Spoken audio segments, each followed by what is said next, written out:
Select కానీ పోతే 10th number అని తీసేసిండు. అట్లాంటి ఆయన డిఫెన్స్ మినిస్టర్ అయ్యిండు. అవునా?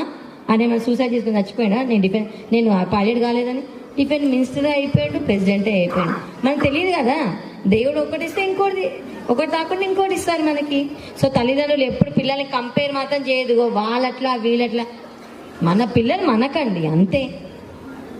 టీచర్స్ కూడా చెప్తున్నా, madam please don't compare anyone and waste.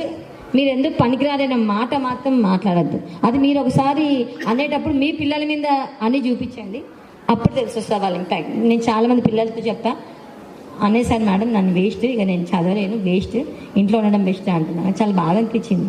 Encourage చేస్తేనే కదండి, అవునా కాదా? పిల్లలు ఎంకరేజ్ చేస్తే బాగుపడతారు, ఎందుకు పైకి రారు?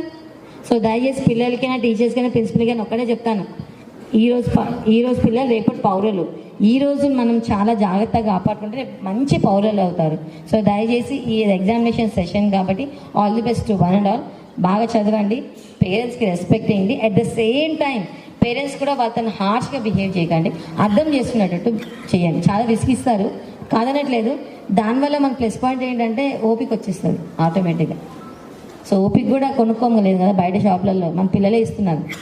ఆల్కహాల్ కన్సంప్షన్ ఉన్నవాళ్ళు, ఎక్సెస్గా తాగేవాళ్ళు, రోజు తాగే అలవాటు ఉన్న వాళ్ళకి గ్యాస్ట్రిక్ క్యాన్సర్ రావచ్చు, లివర్ క్యాన్సర్ రావచ్చు. అండ్ రేడియేషన్ ఎక్స్పోజర్, ఏమన్నా సన్ ఎక్స్పోజర్ ఎక్కువ ఉన్నా, లేకపోతే ఎక్స్రేస్ ఎక్స్పోజర్ ఉన్నా, రేడాన్ గ్యాస్ ఎక్స్పోజర్ ఉన్నా స్కిన్ క్యాన్సర్స్ రావచ్చు. అండ్ ఫెమిలియల్ కూడా కొన్ని ఫ్యామిలీలో రన్ అవుతూ ఉంటాయి. పేరెంట్స్కి, గ్రాండ్ పేరెంట్స్కి ఉంటే పిల్లలకి, పేరెంట్స్కి ఎవరికైనా కూడా వచ్చే అవకాశం ఉంటుంది. సో వాళ్ళు ఎప్పటికప్పుడు రెగ్యులర్గా స్క్రీన్ చేసుకోవడం, చెకప్ చేసుకుంటే తొందరగా డయాగ్నోజ్ అవుతుంది. ఇంకా other factors, unhealthy food habits ఏమన్నా, లైక్ ఫ్యాటీ ఫుడ్స్ ఎక్కువ తిన్నా, ప్రాసెస్డ్ మీట్ ఎక్కువ తిన్నా, దాంతో క్యాన్సర్స్ వచ్చే అవకాశం ఉంటుంది. ఇప్పుడు బయట తినే ఫుడ్స్లో చాలా వాటిలో ఫుడ్ కలర్స్ వాడతారు, దాంతో కూడా క్యాన్సర్ వచ్చే ప్రమాదం ఉంటుంది. అండ్ ఫిజికల్ ఎక్సర్సైజ్ ఏమీ లేకుండా సెడెంటరీ లైఫ్ స్టైల్ ఉన్న వాళ్ళకి కూడా ఎక్కువ prone for cancer. And infections, hepatitis B, hepatitis C, human papilloma virus అనే ఇన్ఫెక్షన్, అట్లాంటివి ఏమన్నా ఉన్నా వెంటనే ట్రీట్ చేసుకోకపోతే అది కూడా క్యాన్సర్కి దారితీస్తుంది. సో ఇవన్నీ రిస్క్ ఫ్యాక్టర్స్. ఇప్పుడు ఈరోజు మనం క్యాన్సర్ నివారణ కార్యక్రమాన్ని, అవగాహన సదస్సుని తవక్కల్ స్కూల్లో ఏర్పాటు చేసుకోవడం జరుగుతుంది. So district legal authority of Mancherial వాళ్ళు నిన్న రిప్రజెంటేషన్ ఇవ్వడం జరిగింది. సార్ ఒక మంచి కార్యక్రమం. సో మన భారతదేశంలో ప్రస్తుత సమాజంలో ఈ క్యాన్సర్ మహమ్మారి చాలా విపరీతంగా పెరుగుతుంది.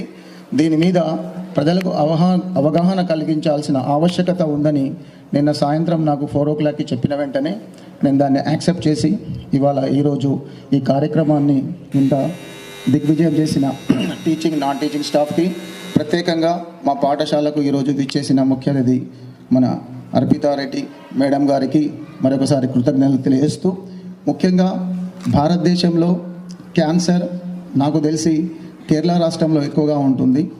సో ప్రపంచ దేశాల్లో తీసుకున్నట్టయితే చాలా తక్కువగా ఉంది జపాన్ దేశంలో.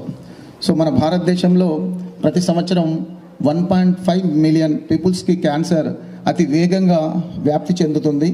సో లాస్ట్ ఇయర్ దాదాపు ఒక 40 లక్షల మందికి వచ్చినట్టు నిన్ననే నేను మొన్న పేపర్లో చూడడం జరిగింది. వరల్డ్ క్యాన్సర్ డే ఫిబ్రవరి 4th నాడు సెలబ్రేట్ చేసుకోవడం జరిగింది.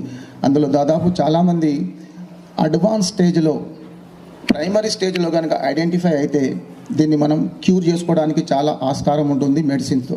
దాన్ని అవాయిడ్ చేయొచ్చు, డెత్ రేషియోని.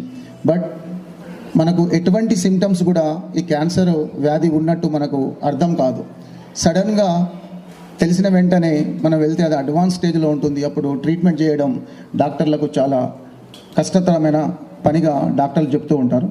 ఇవాళ ఈ విషయాల్ని క్షుణ్ణంగా చాలా మంచిగా మన పిల్లలకి, ఎందుకంటే క్యాన్సర్ ఎందుకు వస్తుంది, ఎవరు నివారించుకోవాలి, దీన్ని టొబాకోతోనా, సిగరెట్ స్మోకింగ్తోనా, చివింగ్ వల్లనా, లేకపోతే మన ఫుడ్ హ్యాబిట్స్ వల్ల, లేకపోతే మనం ఫిజికల్ ఎక్సర్సైజ్, ఫిజికల్ యాక్టివిటీ లేని కారణంగా, ఒబెసిటీ కారణంగా డిఫరెంట్ ఆర్గాన్స్కి క్యాన్సర్ ముమ్మారితో భారతదేశం విలవిల్లాడుతుంది.